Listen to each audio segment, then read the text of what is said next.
The following recording is a speaker meeting of Sexaholics Anonymous hosted by the Newcastle, Australia SA Group on Zoom in March of 2023. This YouTube channel is not affiliated with SA in any way. For more information, please visit sa.org. Harvey Asher, sexaholic. I want to read you something. It says, well, you all know it, busy hearing. It says, first sex addicts, then love cripples. 39 years in recovery, and I'm still a love cripple. That's how rough this disease is. That it can affect so many years of my being still a love cripple. And what do I mean? I have had the most amazing outpouring of congratulations the past day. I've had people play music and send it to me from around the world. I've had calls from all over the world, messages, and I can't take it in.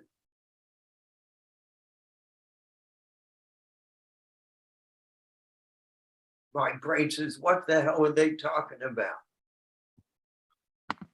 I'm still having difficulty feeling, receiving the love you all have given me for 39 years. The good news today is I at least know my problem.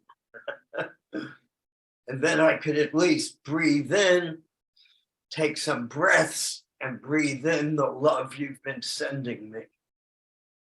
Because intellectually, I just block it off. You know, I gave a big workshop on Sunday, and when Jason called, I said, oh God, I don't want to talk again. But I had no excuse. It worked out at a time that worked. I had no excuse. And I said, darn it, I have no excuse. And then he writes me back after I accepted it that it's a different time when it would have been very hard for me to do it or more difficult. And so I wrote him back, said, I can't do it, thinking I'm going to get out of it. And then Jason writes back, no, we're going to change the time. So here I am. All part of the path. You know, I was thinking, what the heck will I talk about? And a few little things came up, but this morning in yoga class, hey Jane, I was in yoga class and I'm on the mat, and out of nowhere it came, what do you mean, what are you going to talk about? You need to talk about what happened 39 years ago on this day. On this day, which is maybe not the day. You know, I got sober and then I had to figure out what day it was. And this is the date that seemed the most logical after I was sober a few weeks. Because back then, we were just staying sober. It wasn't this big count the moments, count the minutes, count the days. We were just staying sober. And so today was my day. And I thought about this talk being a little about this day and what preceded it a bit, about SA, but most about how do you get sober and how do you stay sober one day at a time. So let me tell you what happened in 1984. Well, in 1983, I got into AA, and I found the home I was always looking for and never knew. Could never find that home, even in my own home with my own wife and children. And I got to AA and I said, wow, I'm home. And I'm staying sober, but I'm continuing to act out sexually. Staying sober with booze, but acting out sexually. And I tell people, hey, I need help. And no one, they kind of made light of it. And I'd leave an AA meeting and jog. I was a big jogger at that time. I was in my early 40s.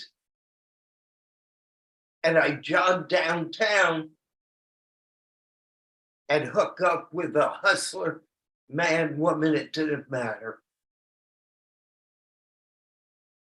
Or I'd go to the pornos and have sex anonymously. I was still masturbating all the time, still having sex with my wife a couple of times a day, giving her venereal diseases. By the way, if this program works for me, my sponsor said it could work for a dog.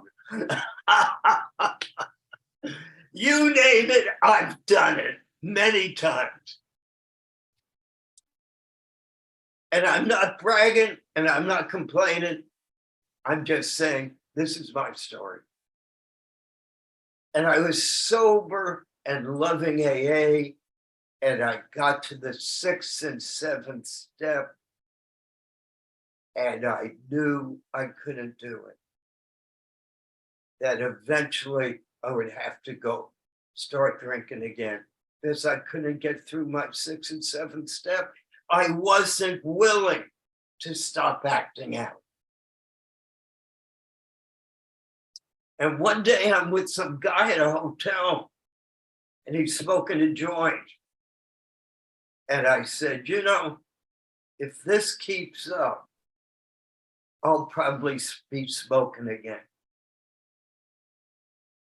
And I was powerless.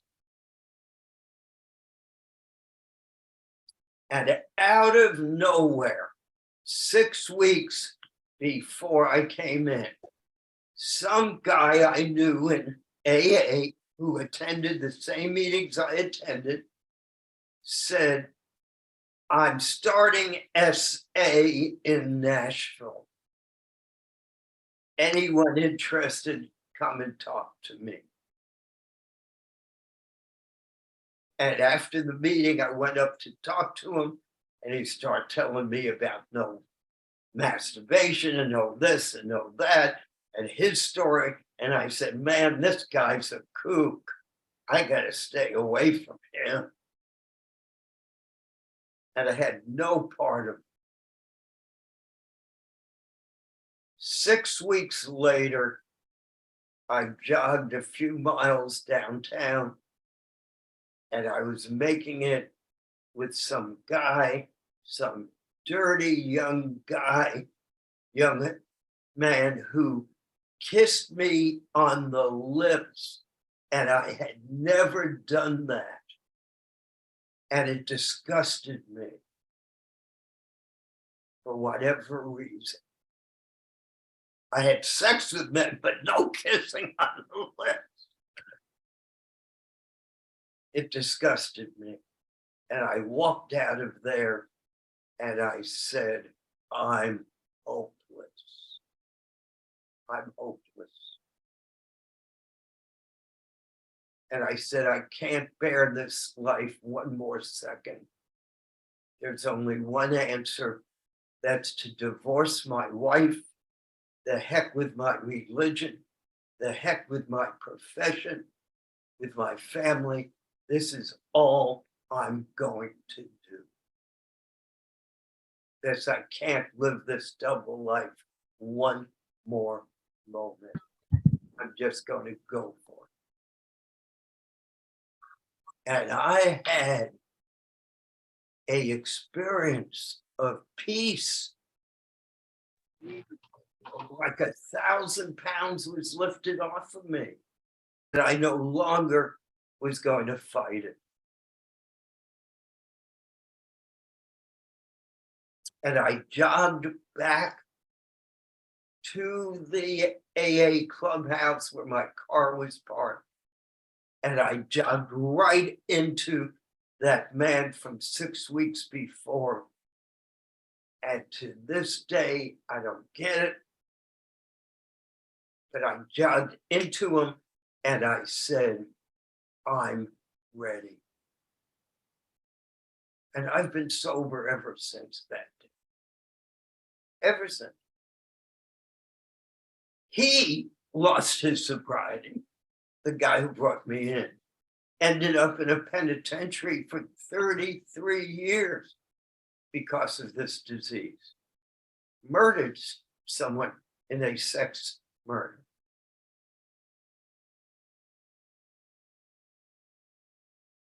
And there I was with him. There were the two of us.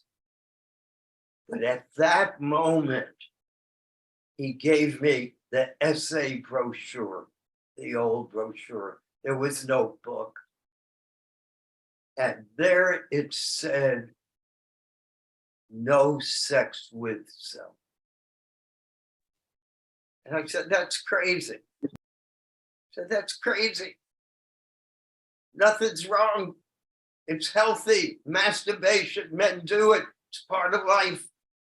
And then all of a sudden, I realized that was my true addiction to masturbation. All the men and the women and with my wife and all, it was just, even though special parts of the body was used, it was still a masturbatory act because they weren't there. It was only about me and my orgasm.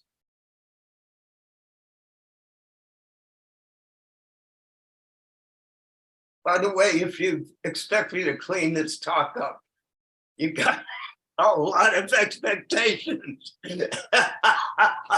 People are so worried about saying words in this program, like we have these virgin ears. If anything I say gets you to act out, you were going to act out today anyway. There's nothing an outside influence can cause you to act out today. Nothing. This darn word, trigger. My God. Triggers don't make you act out. My disease makes me act out. And if I'm taking my medication, I don't have to worry about the disease. It goes into remission. Because how the heck do you avoid triggers in the world? Especially whenever I shower or go to the bathroom, I'm with one of my main triggers. I was a chronic masturbator. Who are we kidding?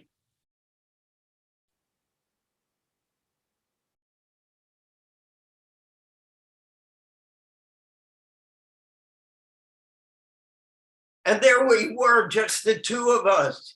And there was one person who would come and go. And back then, we met in this guy's apartment. And I remember going to my first meeting, walking up this high, all these steps, and I almost got to the top of the step, and I said, I don't know if I could do this. Maybe I'll just go to a porno. And somehow I went in there, and we had our first meeting. Now, that event I told you about in the parking lot of the AA was probably today, 39 years ago. I want to tell you, I don't only not masturbate, or I'm no longer promiscuous, I no longer overdo it with my wife. We're still sexually intimate, but I'm not overdoing it like I used to. One day at a time. And why did it happen? How did it work for me?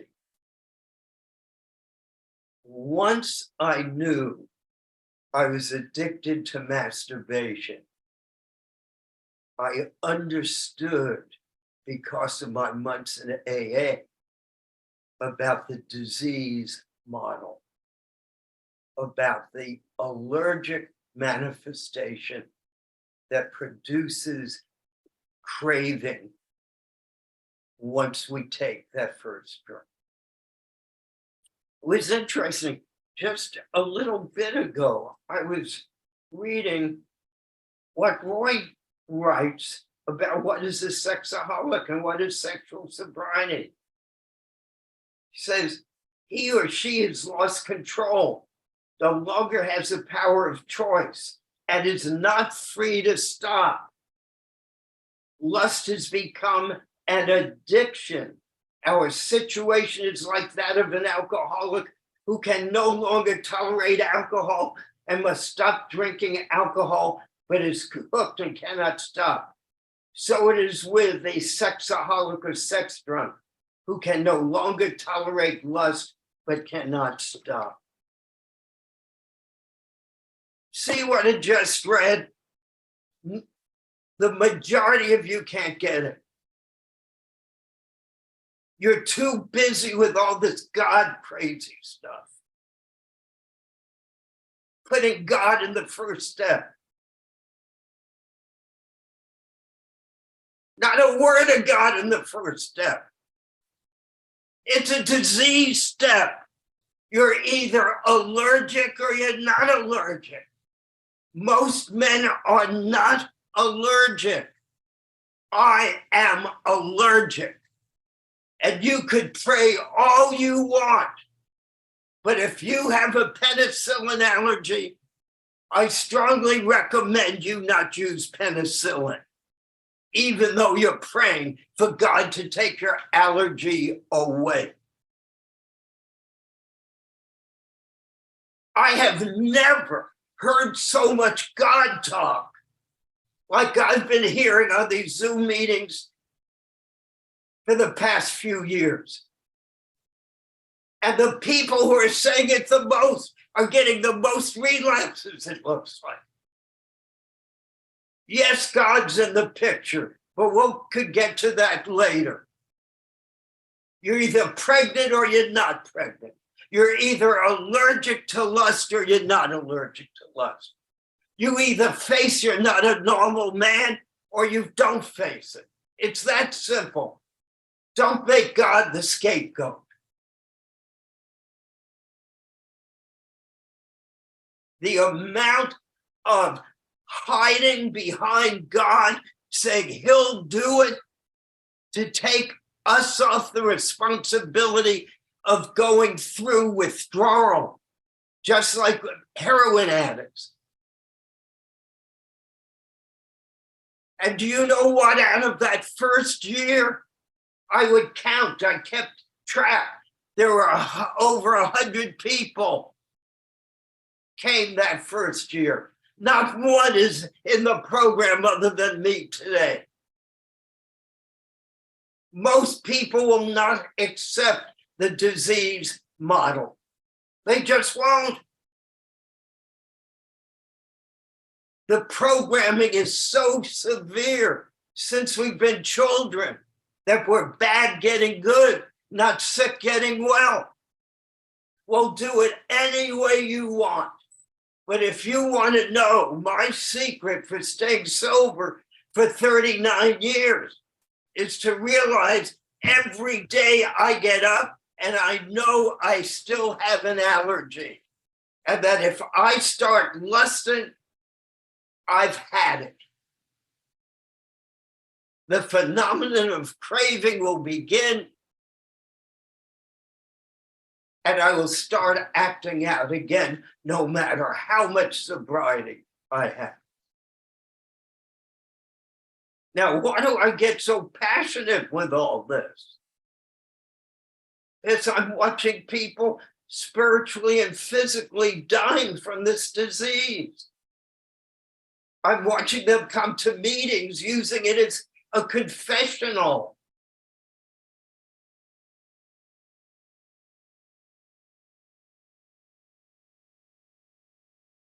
No, you want recovery. The first step gets us sober. The rest of the steps where God's mentioned more, etc., keeps us sober through doing the steps. Having had a spiritual awakening as a result of these steps, we carry this message. What is the message? That we've had a spiritual awakening as a result of these steps. How much simpler can it get?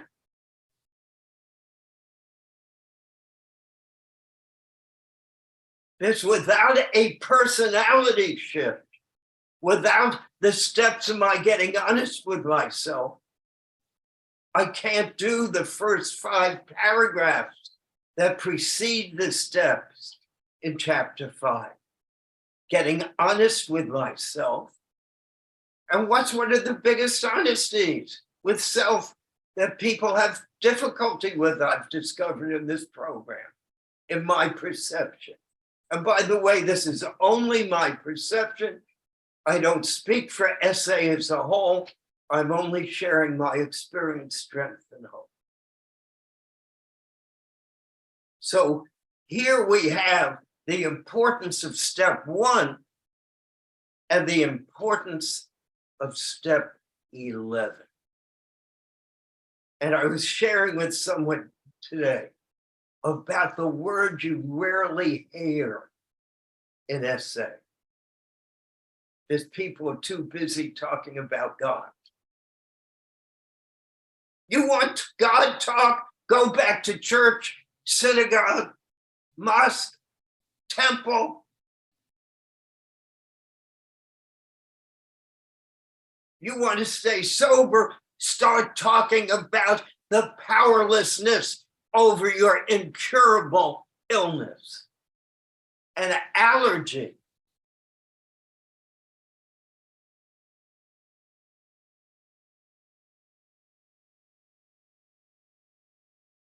Now, what word don't we hear spoken about? The word power. Power. It first tells us we are without power. We are powerless. We admitted we were powerless. We have no power to say no.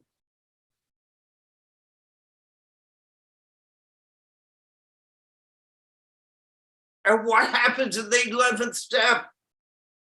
We get the power back, praying only for knowledge of his will and the power to carry it out.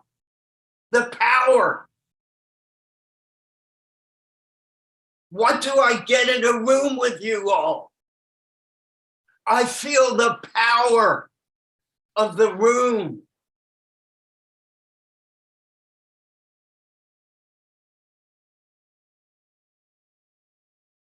My talk one Sunday was about how we already have that power. But we're blinded by our disease and ego.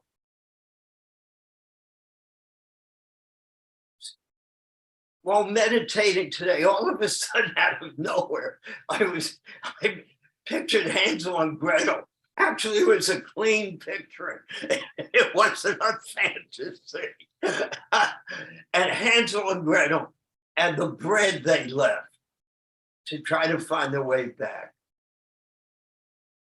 And I was thinking about how we who have been here a while longer can't drop bread. There's the birds. The ego will come and eat the bread, and then the people behind us can't follow us. They're pebbles. We leave pebbles, something concrete. What are we leaving concrete? Our experience, strength, and hope.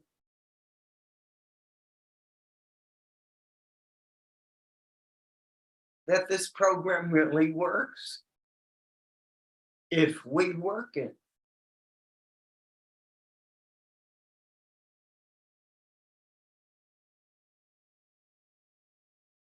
So I was sitting by the pool the other day. I moved to Florida and the sun was so bright and it was so beautiful. I'm in a lounge chair for a few minutes. I'm kind of ADD, so I don't stay in that chair very long, but I'm in the chair and the sun was so bright. And all of a sudden it got dark. A little cloud had passed in front of the sun and everything looked dark.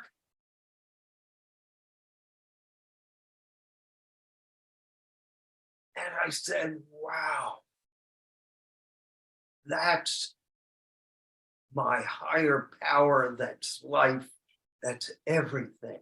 It's beautiful, it's shining. But then my ego, my disease comes in. I, self, and me, the ism, sexaholism, I, self, and me.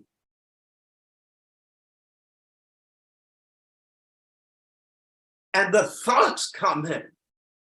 And as my sponsor taught me, no matter how good the thought begins, it will always end in a negative. Test it one day, you'll see. And that's what happens. The sunlight of the spirit is so beautiful. But my disease, my ego, and what is my disease manifested by? Through my thinking. What is lust? Thoughts. What are thoughts? Words.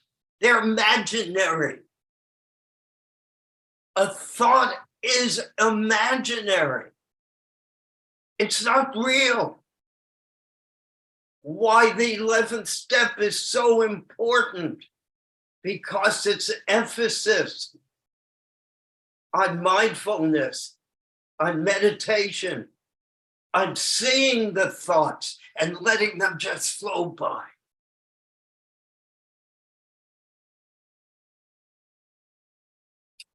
So I'm laying there realizing about my ego and thoughts and darkness. And all of a sudden I said, gee, this might make a good essay article. And my brain said, yeah, you'll write about it one day. And I heard the voice, you'll write about it one day. See, my ego, meaning my disease, wants me to be selfish and self-centered.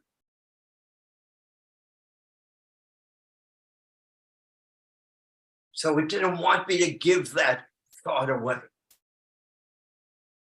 And within a moment, I heard that voice, and I went where it was shady, and I wrote this article not knowing if it would be accepted or not.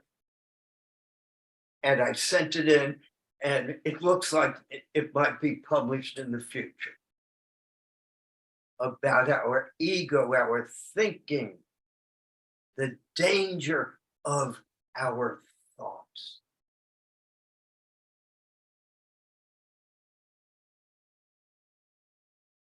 In the big book, it talks about the intuitive self, not the intellectual self. My intellectual self shares the same IQ I have. It's as smart as I am, but it always lies. So it always wins. Always wins. So if we rely on the thinking that got us into the program to begin with, man, we're right back in the disease.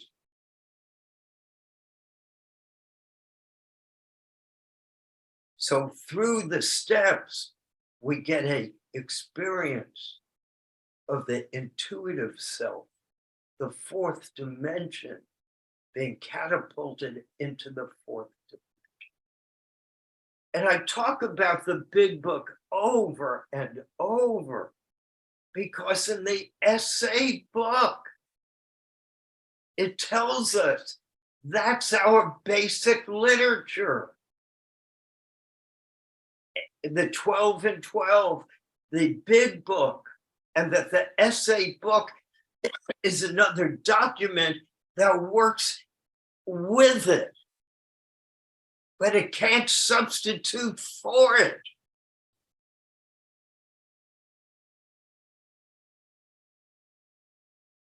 So many of you are trying to stay sober with reading just the essay book. I wish you well. Many of you have done it and are doing it successfully, hopefully.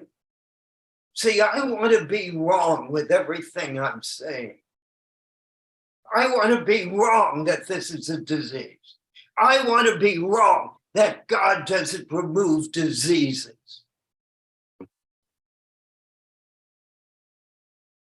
But let me tell you, I got high blood pressure and I better take my medicine every day, no matter how much I'm talking to God each day. God had someone discover the high blood pressure medicine, but it's my job of taking the pill every morning.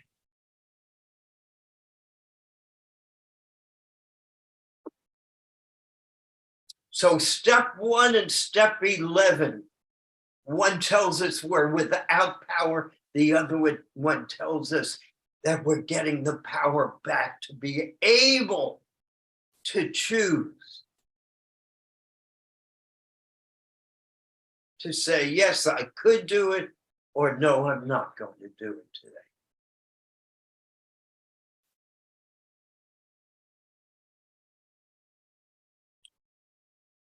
There is nothing I've experienced in my life like this program. Where else can you get a screen full of people from every part of the world? Almost every major religion. Different races, different cultures, poor, rich. And we all come together with that common awareness that, wow, it doesn't matter who our parents were.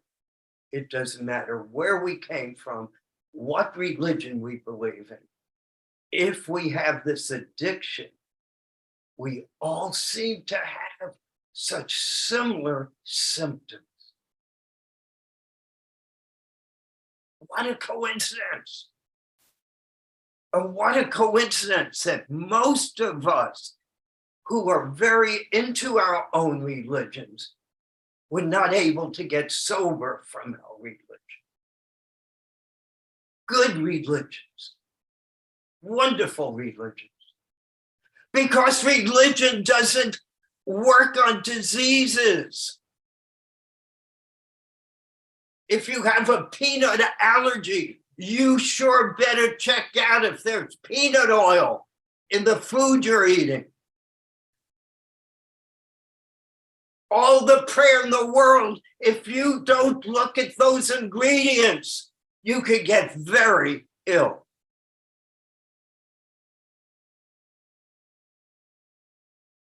Now, I have an incurable disease. I know it. I don't want to lust today. I don't act out. I don't want to act out, but it still shows up in my dreams. I still see skin on the streets and I could feel a body reaction. Now, I used to think that was excitement and stimulation. No, that's the poison I just drank in. Not in the sin term, but in the toxicity, because I'm allergic to skin. And most of you have it so easy because it's only half the population. I can't see skin on the whole population. So all these people complain to me, you mean I have to let go of half of all these women? I say, what can I tell you? I got it with everyone.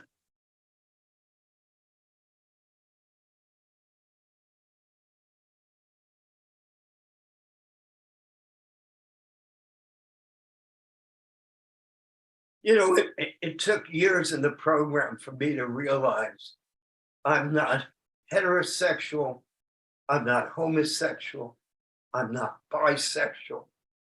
I'm a sex addict. I do it to a hole in the wall. And then I need to do it again. I'm an addict. I can't ever get enough. I always need a higher dose. That's what addiction is, tolerance. If you all were just occasionally masturbating or occasionally watching pornography or having occasional affairs, you wouldn't be here. But all of us, the masturbation progressed, frequency, and the gadgets we had to use. The pornography progressed. You weren't able to just look at lingerie. It had to keep getting more and more because we needed a higher dose to get the same reaction. This is an illness, whether you want to believe it or not. And if it's not, great, but I believe it. And that helps me stay sober one day at a time. I'm going to go through my day a bit to tell you all the medicine I take. Can you imagine how sick I am if I still need so much medication? But I'm comfortable today. First thing in the morning, I hit my knees. I do the third step prayer. I give it to God. What he does with it is his business. It's business. But it's that process of giving it. What the big book tells us. Before we have a God, we have to know we're not it. We think we could control everything. And then we get so annoyed when we can't. And boy, did COVID teach us a good lesson. Everything we thought we had in control. And one day we couldn't even go out in the street.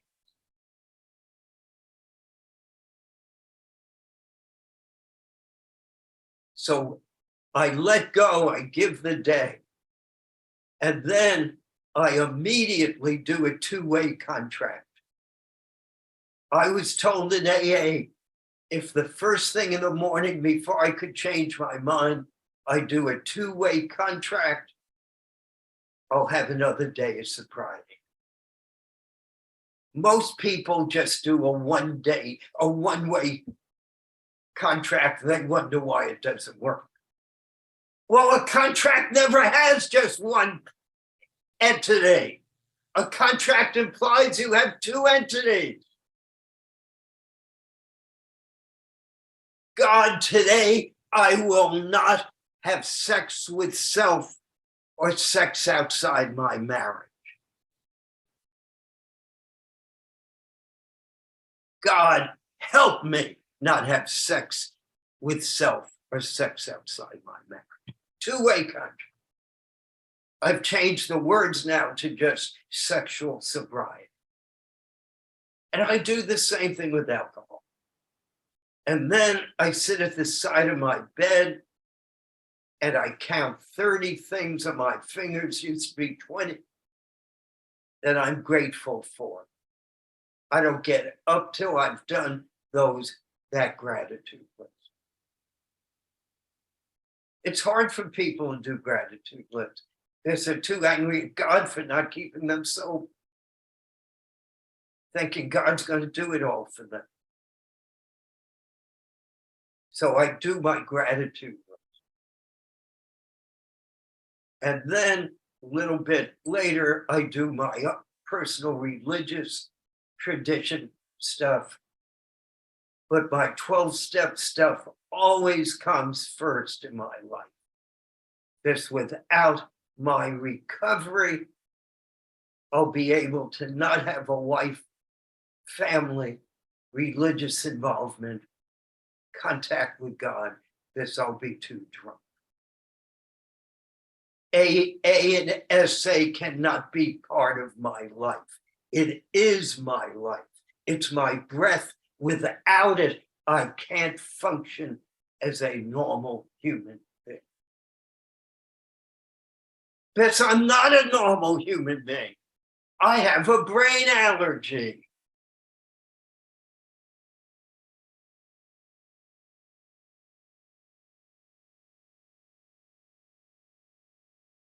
You know, when I first got sober and tried doing a sex inventory decades ago, there was one about me and my cousin. I couldn't do it. I would get too stimulated. I'd have to put it aside. Couldn't do it. That's how active the disease was. I could not meditate those first few years because I get aroused. It says recovered of mind and body. My body and mind was so inundated with these drugs, the endorphins, the serotonins, the acetylcholine. My brain was so infected with it, just like any drug addiction. And eventually we get recovered of mind and body, but we're still recovering from our ism, the I, self, and me. And that's where the steps come. That's where your sponsor comes. You know, my sponsor would explain to me over and over, this program is like the three legs of a stool. Or a surveyor's tripod. You could take it anywhere. And it's sturdy. But let one of those legs fall, the whole thing falls over. One leg is the God of your understanding. Another leg is the fellowship, that's meetings and sponsor. And the third leg are the steps. Let one of those legs go, the whole thing goes. And when someone would say, oh, I'm just going back to my religious services, my sponsor would say, don't get too good before you get too well. Okay, I'm over talking, which is nothing new for me. I want to leave this kind of slow it down to say what I shared Sunday. I had a unbelievable awakening a few days ago. It was based on something that Bill W. wrote after 23 years of recovery in an article in the Grapevine. And he talks about the 11th step. And he said, and I'm still, it looks like I'm still in the beginner's class. And then he said, I might have a case of arrested development. 23 years of man, God divinely inspired to do this for us. And a few days later, it was embarrassing at first, but so relieving to have the awakening. I finally read the 3rd and the 11th step properly. All these years, I've been reading it as God as we understand him. But it doesn't say that. It says God as we understood him. Because the minute I understand him, the next day I might have another spiritual awakening and have a much different awareness of my higher power. Just like Bill had so many different aspects to his awakening. And that's what's happened to me. I have a connection that is just so different than what I used to have. I have a higher power within me, not outside of me. A higher power who is outside, inside, everything. The absolute reality.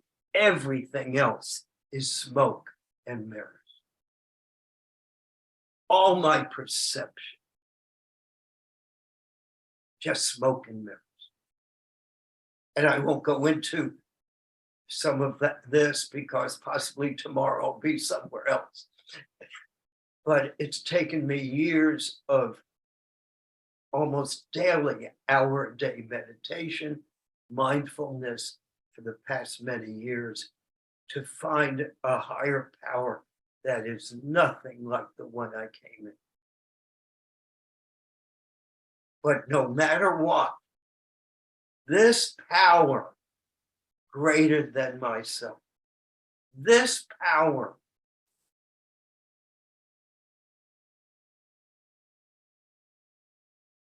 I can do nothing to make this power stop loving.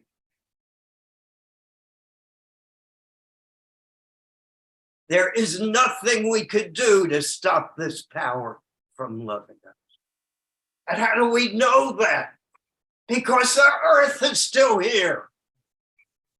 The universes are still not crashing into each other. This power that is so beyond our comprehension, trying to figure it out with a teacup of a brain for me, a power of infinity that I try to figure out with my ill brain. So to end, I want to say that my higher power watched me do every one of those low-life things I did and loved me so much, he brought me to SA. That is enough. What more do I want from life? If I'm not willing to take my daily medication and go to any length, then I need not to blame it on this power, but to blame it on what it is, my disease, that is speaking so loudly that I can't hear hardly anything else. And the only way with it is through it. To go through withdrawal, to go through detox, to take it one day at a time. I want to end with a wonderful spiritual friend of mine who I noticed is on the call, sent me the most beautiful 39-year chip. I'm going to cry.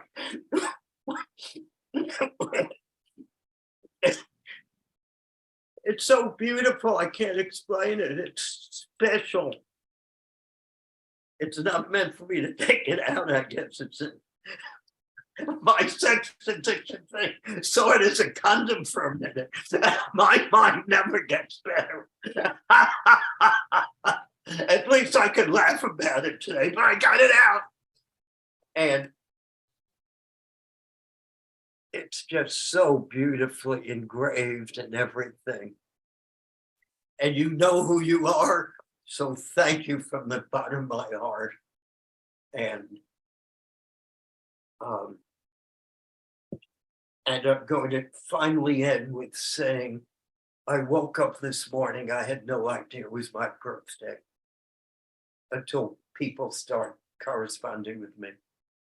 Because every day is my birthday. We're making a big deal out of 39 years. Every day. It's a rebirth day. Every day we're born. That old me needs to die each day, and the new me come out today. And that's what the big book tells us. We're reborn. What's the difference between this rebirth and a lot of our religious background rebirth? It's that ours we need every day.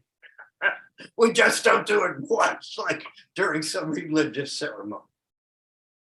We have to, because of our disease, do it each day, one day at a time. Thank you all. It's just about closing time. For those who want to ask questions for a while, I'll be here for another 35 minutes. I've had to learn not to do this too long because I tend to go into some kind of place and then it's hard for me to come out of it. Who has a question? Before we go, can we all take ourselves off mute and sing happy birthday? Yeah. Happy birthday to you. Happy birthday to you. Happy birthday, dear Harvey. Happy birthday to you. It's your birthday. So if you have a day of sobriety, say too. Okay, let's hear it again. Happy birthday. Happy birthday to us. Happy birthday to us. Happy birthday to us. Anyone with a question? Can we do They got zippity? Eric's got it. Duda? Harvey, can we do zippity Duda for old time's sakes? You Go for it. If you can start it, go. Okay, I forget the word. Zippity Zippity doo. doo. Zippity. Oh man, what a wonderful day. Sunshine. Zippity doo Zippity day. The bluebird on Put on my shoulder.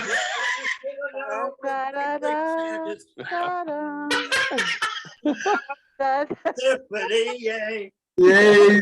Wonderful. Oh, my Oh, what a wonderful day. Zippity doo dah, zippity day. By the way, we went to Wonderful Australia. We crossed the international date line at my wife's birthday. So she never had a birthday that year. We lost her birthday day crossing over to Australia. Yeah, it was a great experience visiting Australia. Thanks for sponsoring this meeting, guys. No worries. So we've got Eric D from Montana. He's got his hand raised there for a question, Harvey. Harvey, thank you. Yeah, I just wanted to share honestly about, you talked about the 11th step, and there's been times where when I tried to meditate, I had to get up and go do something because the intrusive thoughts were too much, you know? And I like the tripod illustration you use because I have other tools. Make phone calls, get to a meeting. Maybe right now I can't meditate. And then this last 6 months with this inflation, I took a part-time job in the evenings at a local grocery store. And I can't get up early and meditate like I've been doing for the last 4 or 5 years. And it's been upsetting. It's changed my program. I'm still sober, but it's been a struggle. And I've had some things in the last couple of months that culminated with our electricity went up here on the reservation. And so I paid a couple $500 bills for my electrical heat. And then I was kind of warring with my wife. And then the Portland group had asked me to be the speaker last month. And I felt very grateful and humbled to be asked. But as I got closer to the end of the month, man, I had some crazy thoughts. And those intrusive thoughts that you were talking about, they definitely came in. So thanks for the honesty that you bring, because I feel that I can be safe about that. But I did make a whole host of phone calls, and I outed myself, and I got the crazy out. Eric, I want to tell you a story. Thank you. Okay. I was in AA meeting, and right before the meeting, I was walking down the street and I saw dog poop. And all of a sudden I had this crazy thought to put it in my mouth. God, I don't want to put dog poop in my mouth. And I got it to Shane, how could I have such an ugly thought? And I shared it at a meeting, and everyone's shaking their head as they understood about crazy thoughts. Crazy thoughts are just water in a river. They flow in, they flow out. We tend to pick one. We're getting between 17,000 and 70,000 of these thoughts a day. We're just not aware of them. Now, if that thought kept coming back, sure, you want to seek some help, you want to get some medical help. Sometimes people have chemical imbalances, but we have thoughts constantly. It's like dreaming. During a dream, one thought after another. Well, we get up, we can hardly remember them, but we have been programmed with shame to make thoughts real. Okay? We've been so programmed over the years. So I want to go back to your very good point. Where is it written what you have to do during meditation? In other words, where does it say you can't do it for 2 minutes? Where does it say maybe you could use singing meditation? The problem is we have been so programmed by religion, by government, by society, by parents, especially parents, that when we hear certain words, we automatically have a reaction to it. It's automatically in there. That's what chapter 5 tells us before you get to the steps. It said we have to let go of our old ideas. Now, I'm one of those people who take old ideas and I research them. And lo and behold, some of these old ideas that I've had because they've been programmed in for thousands of years, they've been arguing over. Different people have different perceptions over. But we just get, especially from our parents, one set of these. And it's not difficult, you know. I had to let go of the God of my mother's understanding. I never knew that's what I had. I had to find a God of my understanding. But it's almost impossible because we don't know we're programmed. Now, this happens at AA too, an essay. What I'm telling you might be pure bullcrap. There's no way of knowing what I'm saying is really true or not. This truth is so vague anyway. You know, so much about truth is what newspaper you're reading, what perception you have, what TV station you're watching, what translation of whatever holy book you're reading, whose comments on it.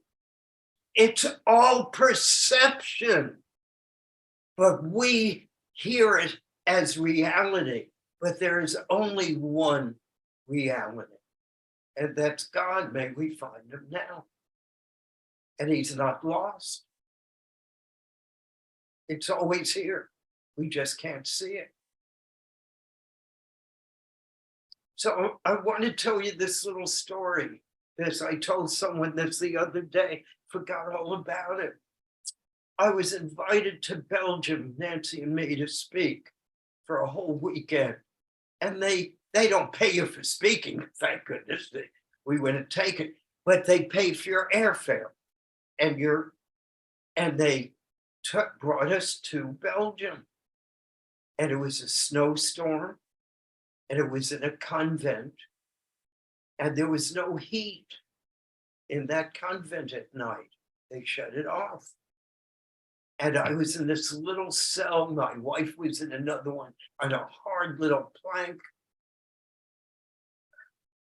And they had one wool blanket, and I'm allergic to wool. And I was freezing, and I was in jet lag.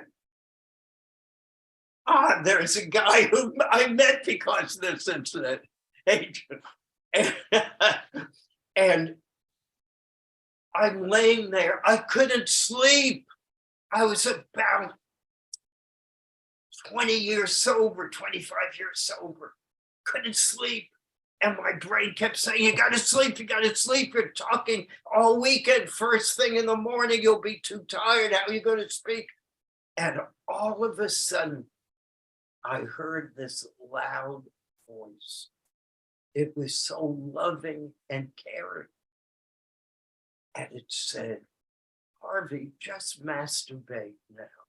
You know it will put you to sleep. It was so loud and caring. And I jumped out of the bed and I ran into my wife's room and kind of slipped in somehow in this little slab, fell asleep, and woke up the next morning and told my wife, I can't stay at this place any more evenings. She said, why? I told her my experience. And she said, but how can you? They brought us here. You can't not stay here at night. And I said, I can't, even if I have to pay my own way. And I went to the head of the guy in the program, and I told him that I'm willing to pay for my own motel. He said, "No, don't worry about it. Don't worry, we'll take care of it." And I went to the motel and I met my close spiritual friend and sponsee. He's from Ireland. I won't use names. And we met there in the motel. Now, what was my first thing I said in my first talk that morning? The first thing I brought up, my first topic, my first thing was my experience the night before. That's all I have, my experience, strength, and hope. Now, things have changed. There are certain things we can't say in public anymore. We can't. It just, things have changed. 35 years ago, we'd have people come up and say, "Oh, I'm such and such, and I do such and such." Times have changed. But we can share, if not totally explicitly, pretty close to these things. And a burden shared is half as heavy. But once you share it, it gives other people permission to say, "Yeah, that happens to me all the time too. Thanks for sharing it." This disease lives in darkness, in secrets. And that's what Roy says, it's the athlete's foot in the brain. It only grows in dark places, and it needs to be shared in detail, especially to your sponsor. In detail. He says it, in detail. At meetings, we want to bring solutions to meetings. You bring the problem to your sponsor, you bring the problem and the solution to your meeting, or the solution to your meeting. Many meetings just turn into problem meetings. That's all people are talking about. No, that's not. Meetings are to help us with solutions. That's why it's quite helpful to have the first 30 minutes in a meeting, as the essay book says, to have people with 30 days more of sobriety share. Called the Sobriety Imperative. It's in the book. Thank you so much, Harvey. I love you, dude. Bye, Eric. We've got Boris next, Harvey. We've got a couple more people, so Omar, Kathy, and Samuel, if you can fit them in before you go. Yes, hello, Boris from Germany. I wanted to share something. I read today again in Recovery Continues. I think I need to translate the programmed women's picture we have, or somehow that translates. And there stands, the person isn't real, the picture isn't real. And what I experienced last couple of days is that I made a lot of spiritual experiences for myself with God and prayer. So what I did was I prayed for the women. I wished them all the best, all the good stuff, but I did too imagine in my head, it's a person, she has a character, she has worries, she has personality, she goes to work, she has an apartment, she all this kind of stuff. And this really helped me. This makes the object to a real person, and it works so good. And I want to share this. Thank you. Beautiful.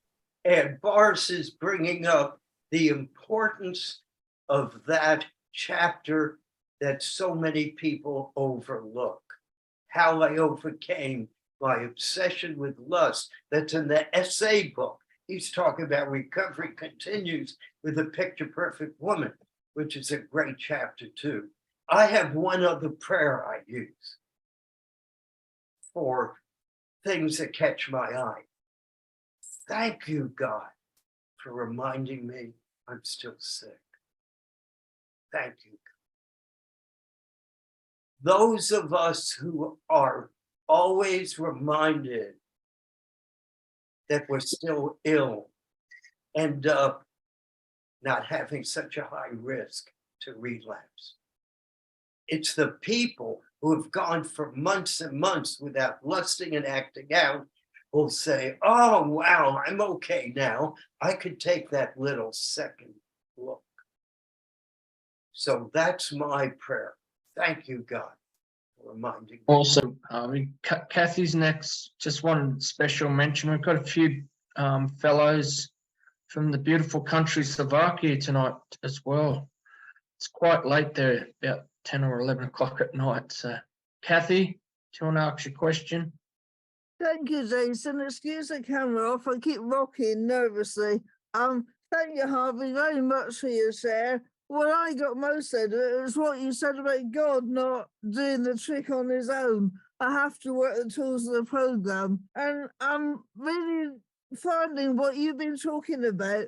I've been a religious believer my entire adult life, way back into my childhood. And that presided over 46 years of acting out. God didn't keep me sober.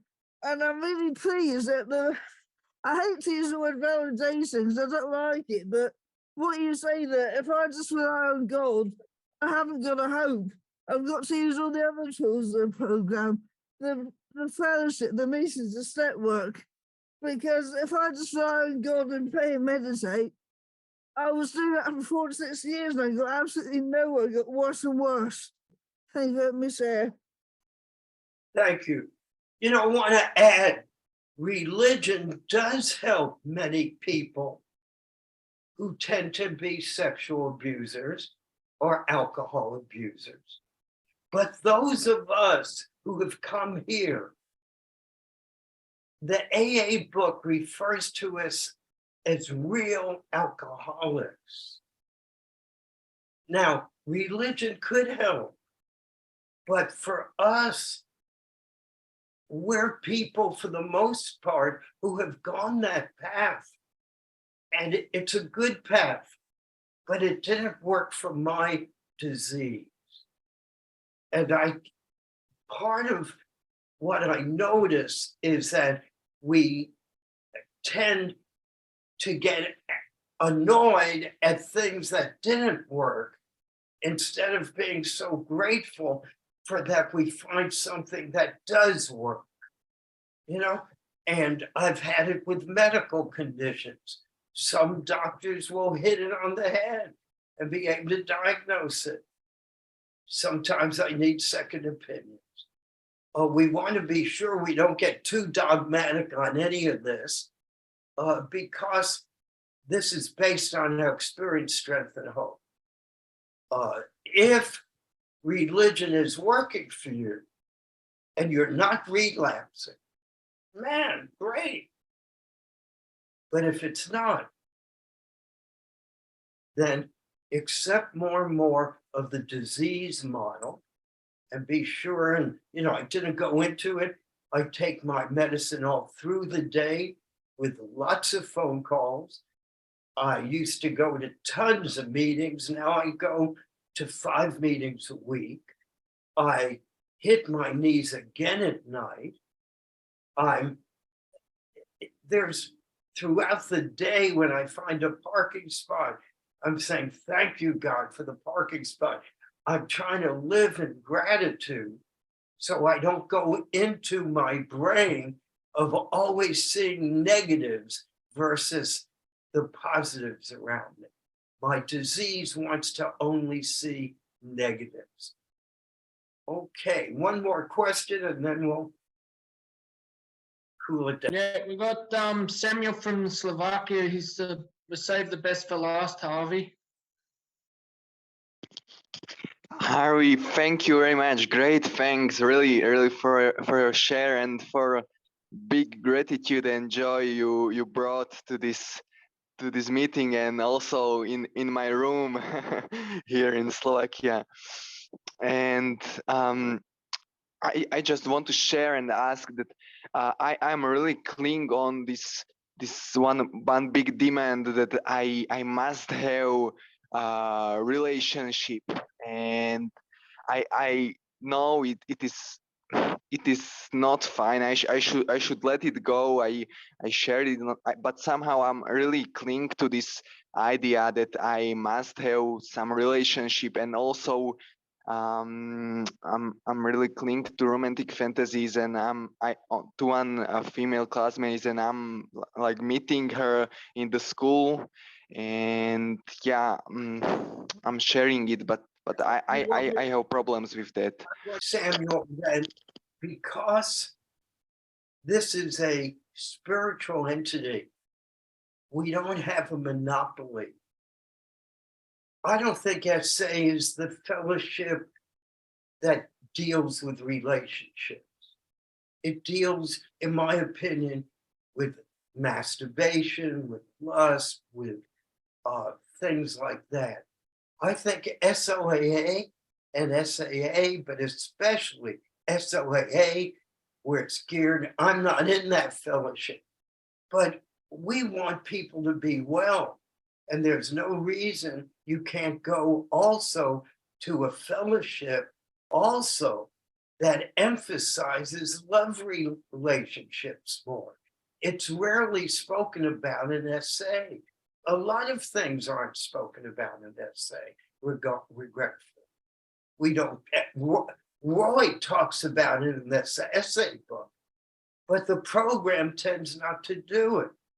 We have this mentality that we can't say the certain things. Well, I say them. This is not the best fellowship for love relationships. And people, I recommend that people, I get sponsees and I keep sponsoring them. They stay sober, but they have all this relationship issues. And I tell them, hey, man, you need to start going to some of those other meetings too. Because sometimes you're having two separate kind of addictions. And this is very tough because religion tends to tell us, the way we're trained, there's only one right way, one religion. A 12-step program is not a religion. So we don't limit things necessarily. So I go to AA and SA. I can't expect SA to take care of my AA issues or AA to take care of my SA issues. Same thing, if you're not getting better with these relationships, I suggest you also read the first 4 chapters in the SLA book to get a feel for love addiction and to continue in SA and staying sober. They have different kind of sobriety definition that won't work for me, but that doesn't mean there are different religions. You know, I said this the other day. This man wrote that every language tends to have something beautiful, a word that another language might not have. It just, in American English, we don't have many relative words about who we marry and their family. Other languages might have it. In religion, every religion might have something special another religion might not have. But we never say there's only one true language. But in religion, we have a tendency to say there's only one true religion. I'm not arguing the point. I'm just saying we're not like that. We're not like that in SA. There's not only one true recovery. And many of us need multiple medication. Many people in the program need antidepressants possibly, or whatever. And the big book gives us permission for that. It says go seek your clergy, go seek your psychiatrist, etc. Same thing applies to recovery. We have quite a few people who still drink alcohol and try to stay sober. Well, man, when you get a little tipsy and high, it's going to be much harder to get sober. In SA, some of those people need to stop drinking. But SA doesn't take care of that. What else doesn't SA take care of? The other secret: sex and marriage.